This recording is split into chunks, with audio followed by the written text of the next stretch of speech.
The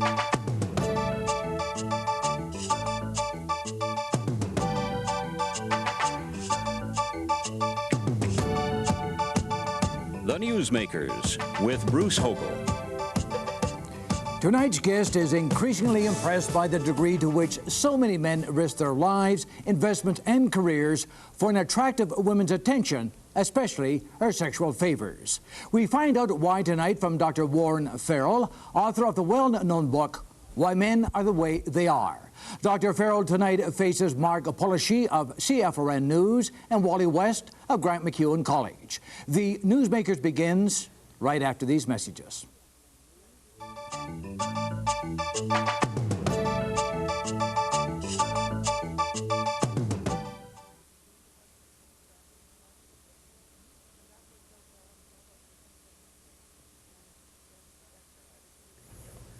Dr. Farrell, the name of your book is Why Men Are the Way They Are. Bearing in mind this is only a half-hour program, why are they the way they are? Well, for a lot of reasons. Both men and women basically spend a lot of their lives trying to adapt to the approval of the other sex. And so men go into ninth grade, for example, and they say, and they're already basically addicted to the image of about 20 million images of beautiful women per year.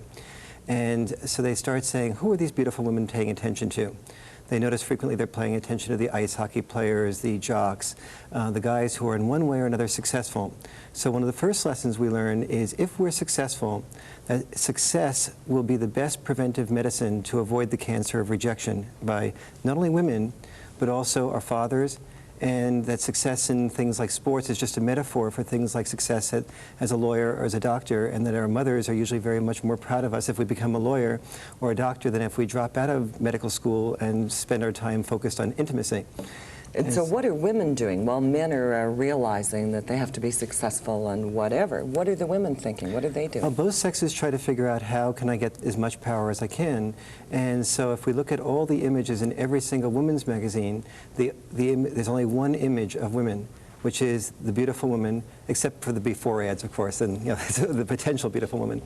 And women are basically learning to get either to have genetic celebrity power, what I call genetic celebrity power. And I say that because the imagery of women is that they can get more power if they are beautiful. And I don't approve of this, by the way, but this is what is out there. And so the woman learns if I put on makeup, I can make up the gap between myself and the genetic celebrity, the woman who's naturally beautiful. So she works on fashions and on that type of thing. But then it's no longer being beautiful, and getting married is no longer the economic guarantee that it once was. So a 9th, 10th grade woman has to do 3 things. She looks at the world and she says, maybe I can get my source of income by marrying it. Maybe I can get my source of income by a career that I would find fulfilling. Maybe I can get my source of income by some combination of both. How do I assess myself? Am I this beautiful? Am I this talented? What are my interests? And so on. In that process, the negative part is that she has no clean answer. The positive part is that she has no clean answer. That is, that she has options. And the man does not look at himself as having options. If I, for example, were a secretary who was a male, I would sense very soon that most of the female secretaries, my intellectual peers or my colleagues, would look right through me and be more interested in marrying the male executive than they would the male secretary. And so I would feel like I would be rejected by the woman who was my equal. What's the matter with sexual stereotyping? Well, sexual stereotyping is a tricky word because when we tell women that they should become one thing and men that they should become another thing, we limit the options of both sexes. What happened 20 years ago was that both sexes were machines of sorts. Men made the money, women took care of the children, and neither sex had options. During the women's movement, the women's movement was basically a reaction to the understanding that the economic security that marriage once was suddenly no longer is. That is, with divorces, marriage could no longer guarantee economic security for women. Previously, discrimination in favor of a man was also, in the old system, discrimination in favor of his wife. He made more money, the family made more money, she made more money.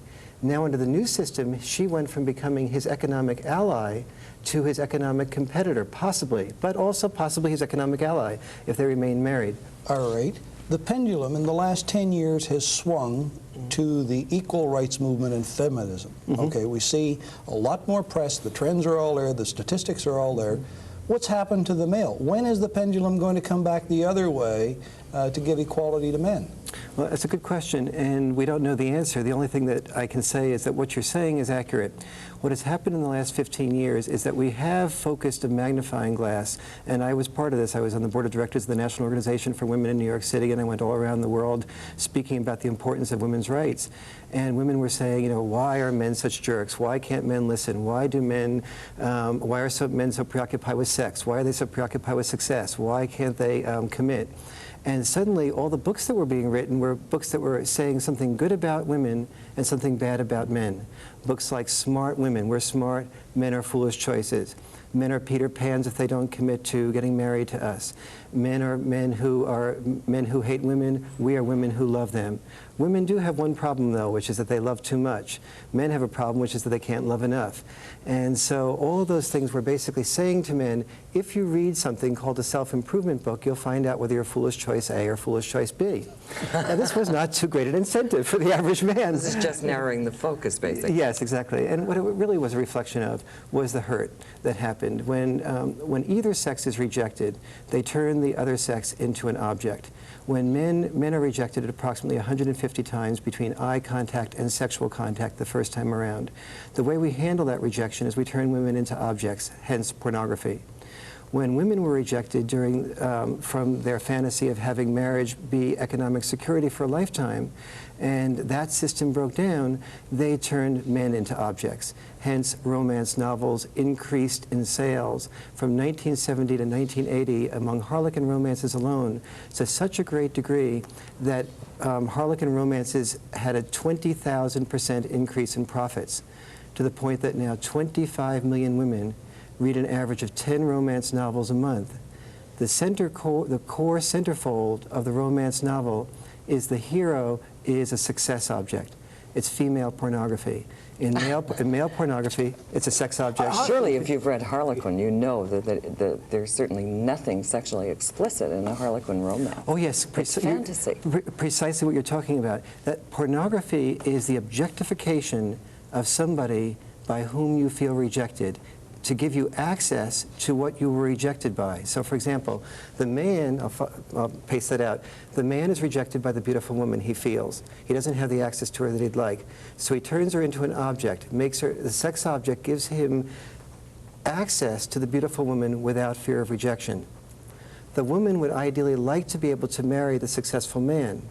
When she marries a successful man, she often finds him difficult to live with, or not involved with intimacy, and or gets divorced from him, or then gets older, tries to get a second marriage. The second marriage, she has less beauty power. She can't attract the most successful men. She's angry and hurt that she can't attract the most successful men. She feels rejected. She reads the fantasy. The fantasy of the romance novel is the man as success object.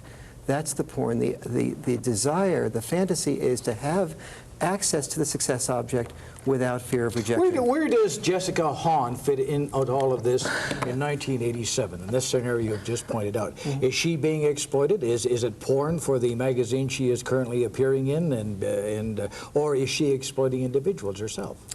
Well, exploitive is a tough word, because if you're an adult, presumably you make a choice to do something, or you don't make a choice to do something. And once the culture educates people as to what your choices are, then you really can't be exploited, assuming you're reasonably intelligent.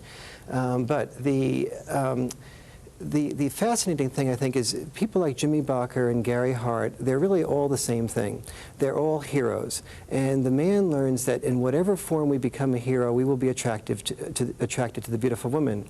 But then we do a certain type of trick with certain types of heroes. If they're a religious hero or a political hero, like Bakker or like Gary Hart, we say you must become successful to have access to the attractive woman, but you're in such a field that once you become successful, if you do have the access to the attractive woman, will take away the success that gave you the access. How do you feel about Jim Bakker and Gary Hart? Well, I feel that they are victims of the system that says, here's all the stimuli of the attractive, beautiful woman, and you must become successful to get it. and then once you get it, you will lose the success that you got. You don't feel perhaps they're victims of their own sexual appetites, in that they made a conscious decision, realized what the risks were. Yes and no. It is a conscious decision, and they must take responsibility for that. And it's a stupid decision, but it's a decision that can only be understood if we understand that when a system exposes every male child to about 10 to 20 million images of the beautiful woman a year, and promises them implicitly a desire for, built up a desire for sexuality with those women, and then says, you shall be deprived of this sexuality, you should be deprived of this access to the beautiful woman until you're successful, then we stimulate a type of adrenaline that is the equivalent of an addiction. The biggest addiction in the world is not the addiction to cocaine, but rather the addiction to the imagery of the beautiful woman. Accepting that, Dr. Farrell, does that mean, because women are exposed to essentially the same messages that men are, and it's the beautiful woman, and that whole image building thing, does that mean that women spend their lives building to become beautiful? And that's it? That's the focus? Fast answer. Yeah, the basic answer is they do, but they don't benefit from that directly either. The average woman sees the gap between her image and the image of the genetic celebrity, the beautiful woman, and she spends her life making up, hence makeup. And we'll return with Dr. Warren Farrell right after these messages.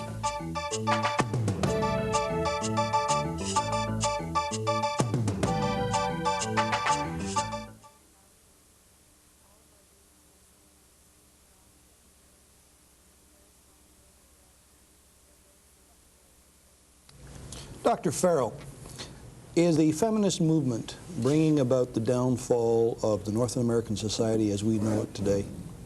No, it's really a reaction, and it was a necessary reaction in the sense that when marriage no longer provided economic security for a woman, the people who were able to provide economic security for themselves were men.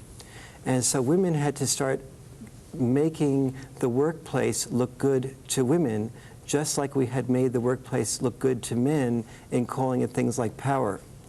However, when women got out into the workplace, instead of seeing the workplace as power, many women began to say, hey, wait a minute, if I'm spending 40, 50 hours a week serving my boss's needs, whether that boss is a woman or a man, that's not power. Working out of necessity is a form of powerlessness. Working out of choice may be a certain type of power, but not out of necessity. And so the women's movement was necessary to help women make a transition to the workplace.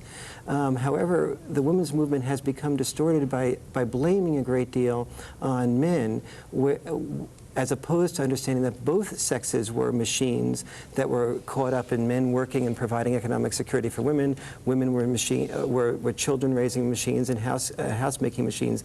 Neither sex had choice, and that is what the women's movement has never fully acknowledged, and as a result it's been calling men oppressors when men are not oppressors. All right, if we take a look at the traditional situation we have in marketing today, and we take a look at how we have role models with regards to advertising products, to sell product, to keep the prices down, and so forth. How would you recommend to the marketers of today, to the marketers watching us, what do you recommend they do to advertise their product if we don't use people in their present sex roles? Well, first of all, everybody has to understand that marketers are only the country's or the world's best researchers. They research what is in the unconscious mind and desire of the person who is reading the magazine or the publication, and then they attempt to associate a product with that unconscious desire. So if the unconscious desire is the beautiful woman, they'll put the beautiful car next to the beautiful woman, and the implicit thing will be, when you become successful enough to get this car, you will get this beautiful woman to go along with it. And there go the men again. What's that? And there go the men again. There go the men again out there trying to get the successful car, right? So we cannot expect advertisers to take the responsibility to do something that will undermine their profits. That's just plain stupid. I've never known any group in society to do things that undermines their power. What has to occur is when people start buying products that have different types of associations with them, then the advertiser will change naturally. Now, the advertiser can hire some people who decide to specialize in producing very powerful ads, like the Volkswagen ads, for example, which do not rely on sex role stereotypes. And I think that there's a role for advertising firms to specialize in that type of non-sexist type of advertising that doesn't reinforce sex role stereotypes, get themselves associated with that type of advertising. And I think that there'd be a lot of call for an advertising agency that does that in a major way. A few minutes ago, you said that it's really not the responsibility of people in marketing and advertising to change those stereotypes or role models or whatever you choose to call them. Whose responsibility is it? Who will make those changes? It's all of our responsibility, our responsibility as parents to understand the extent to which sex role training is basically divorce training. None of us want to raise children that end up divorced or alienated from anybody else. And so, but very few most of us are so caught up in sex roles that we don't understand, for example, what this is about. So, for example, women will often say to me, why is it that men are afraid of commitment? Are they really afraid of intimacy? Without understanding that when a man commits, he makes an increased economic commitment. And his fear is oftentimes a fear of economics, not a fear of intimacy. But surely just understanding isn't enough. You can understand, you can accept that as an individual, but what then? What do you do about that man that still won't make the commitment? Well, you're right, understanding isn't enough. First of all, it has to be more than intellectual understanding. One of the things that I do all around the world is to actually get women and men to emotionally experience what the other sex goes through. So, for example, women will often ask me things like, why is it that men are such jerks? And why can't men listen? And why are men so preoccupied with sex? And why are men so preoccupied with success? So I intellectually explain that men basically take an average of 150 risks of rejection between eye contact and sexual contact. How many do women take? Women usually take an average of 0 to 1 between first eye contact and first sexual contact. Risks of sexual rejection. Women experience rejection much differently. So, for example, one of the things I'll ask the men to do is to make a choice in their mind's eye as to which woman they would like to be asked out by. At the end of the date, I say, now, how many men have gotten asked out by the woman of your choice? Usually 0 to 1 man raises his hand. So I said, you've just experienced the female experience of rejection. Every one of you appeared to be accepted. You went out with somebody, but none of you went out with your first choice. You were, in essence, all rejected. And when a woman is home on a Saturday night waiting to be asked out, on some level she experiences herself as rejected every moment she's not being asked out. When she's asked out by her 11th choice, she still has some experience of rejection as well.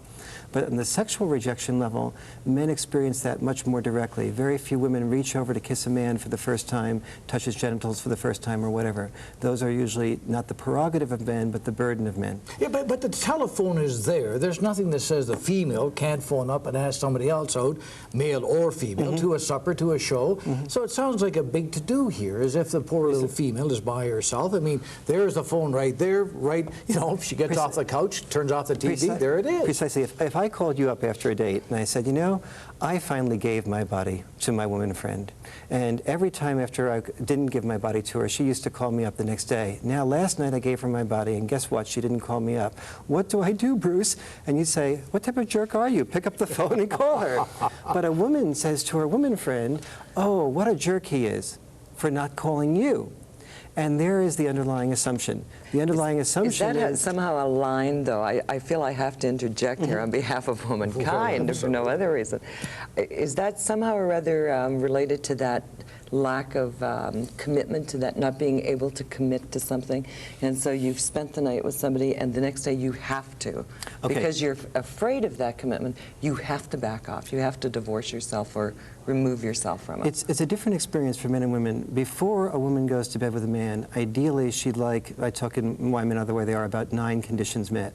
She'd like to have a man that she's attracted to. She'd like to have a man that she has some respect for, that shares similar types of values, that ideally would ask her out, that ideally would pay for dinner, and that ideally would take the initiatives, and things like that. So about 9 conditions are met. She sizes him up in terms of potential candidacy for long-term commitment.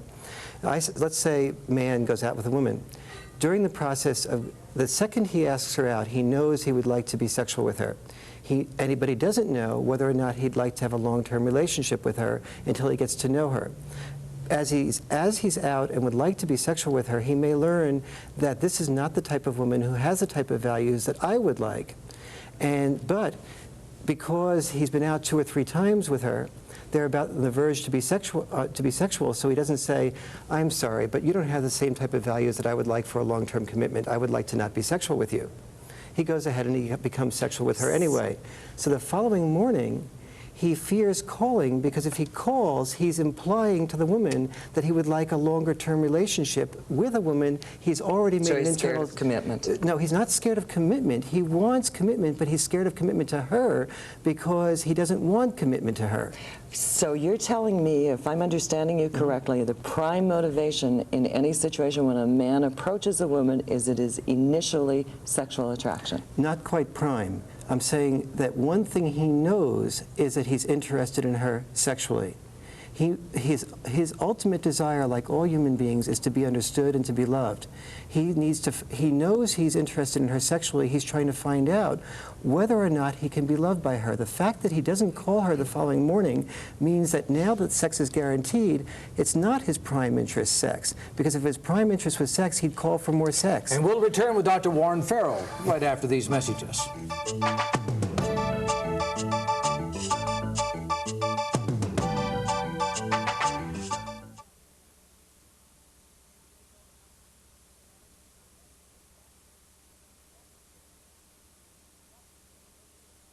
Dr. Farrell, before the break, we are into some pretty heavy discussion, but it seems like that's for the over 40 generation, the people around the table, which are pontificating. I have daughters who are in their 20s, and I have a 17-year-old son.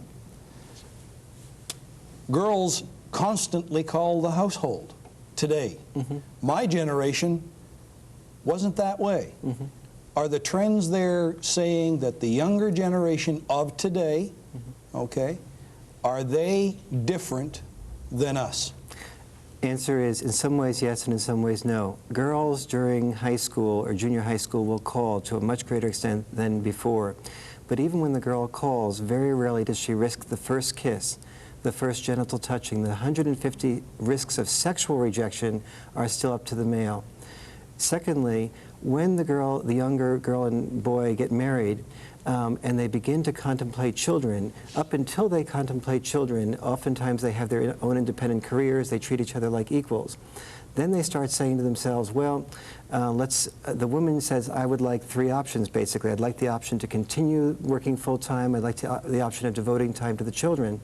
Once she thinks of options like that, she thinks of herself as having to marry a man who, if she chose the option of being devoted to the children for 6 months or a few years, would bring in enough income to have those children and her in a decent home, in a decent garden, and in decent schools.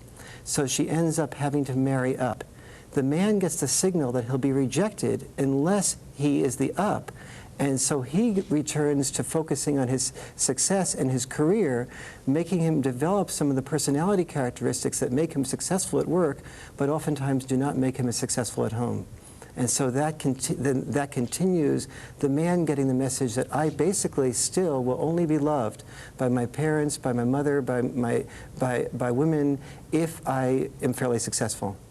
But aren't women coy? Isn't there a tease aspect which they're born with and which they carry on with the rest of their lives? Well, yes, everybody tries to get power, and women try to do that by, the signal to women still is, if you come on too strong, you are not going to be seen as being as attractive. It's a game. Yeah, well, it's a very subtle and dangerous game for both sexes. So, for example, if I say to a woman, you know, Marg, would you like a drink? And you say to me, no. And I say, come on, 5 minutes for a drink, Marg? And you say, yes. I've learned the beginning of a relationship language. No means yes. I reach over to take your hand, and you sort of take the glass instead. I've gotten a no signal. I reach over to take your hand again, and you sort of take it for a couple seconds.